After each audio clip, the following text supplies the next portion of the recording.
Hi, my name is Nicole, and I'm giving a presentation for LUT1 discussing a little bit about safety in the woods. So for starters, I'd like you guys to think about what might happen or how you might feel if you're out for a nice walk in the woods and you come around a corner and about 20 yards away, there's a bear. And I mean a big grizzly bear. And he's standing up on his hind legs and he's growling at you. So what are you going to do now? Research suggests that you can be safe in the woods and in a wilderness situation when you use the correct protection and you're confident in its use. So number one, you have to select that correct equipment. So you have multiple choices. Number one would be bear spray. And so as you can see in the demonstration here in the poster, there's a little picture of a can of bear spray. It's a giant can of pepper spray. And it's a great tool, and the multiple articles demonstrate that you're much safer using bear spray than anything else. About 90% of the time it's effective in deterring a bear, and you don't have to be very proficient to use it. It's kind of like a fire extinguisher. You point it at the fire and the fire goes out. You point this at the bear and hopefully the bear will stop. So the idea is to put this wall of pepper spray between yourself and the bear. The other option is firearms. So if you're going to carry a gun, you need to be obviously very well educated in how to use that weapon safely.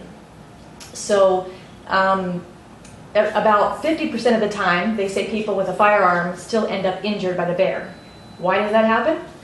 Well, first of all, no matter how good of a target you have in front of you and how good of a shot you are, if you're scared and a bear is charging you at 30 miles per hour, you're not going to be a very good shot. So your likelihood of you doing a good job hitting your target are slim. The second piece of this whole process is being competent in the use of whatever it is you choose.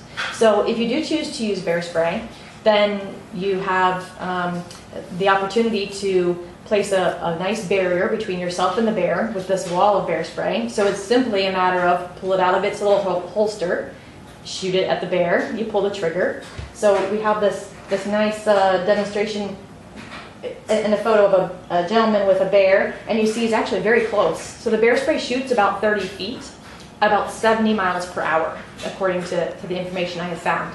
So 70 miles per hour, the bear is going to get hit with this spray, and he runs over 30 miles an hour. So you have a pretty good chance of that bear spray getting to him before he gets to you. On the other hand, if you carry a firearm, you have a significant amount of education to do for yourself. So depending on where you live and what your purpose of having a firearm might be, you may want to be hunting, therefore you're going to take a hunter safety course. These courses are offered through multiple state departments, like Ohio Department of Natural Resources, Alaska Fish and Game, are some of the ones that I ran into in looking over this. As my visual aid demonstrates, there are 10 rules for safe gun handling. So we'll review those here. Number one is always keep the muzzle pointed in a safe direction. Number two, firearms should always be unloaded.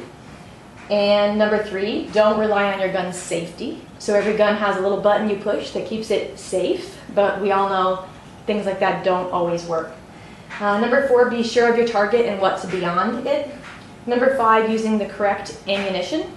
Number six, if your gun fails when you pull the trigger, then you want to handle it with care because you never know when it might go off. Number seven, always wear eye and ear protection. So as you see in the picture, these gentlemen are at a range and they're firing a weapon straight ahead of them. The man with the gun is obviously in front of the other gentleman. They're both wearing hearing protection and safety glasses. Number eight, be sure that the barrel is unobstructed before shooting. So you frequently will see people hiking and they'll use their rifle to lean on as they hike. And if they do that with the barrel end down, then it gets packed full of mud and dirt. And multiple accidents have occurred via my research where a gun barrel will actually explode because of what's packed into it. Let's see, number nine, don't alter or modify your gun and have it serviced regularly. So being very aware of your weapon and its maintenance is very important. And number 10, learn the mechanical and handling characteristics of the firearm you choose. So make sure that you know how to use the weapon that you have chosen to use for this day. So that covers the selection and the competency. of your protection in the outdoors. So thinking again about research and what it suggests, you have a safe weapon or protection, and you know how to use it well. So if you're capable in both, you can always carry both. Do you have any questions? Yes. Why would anyone use bear spray instead of a gun?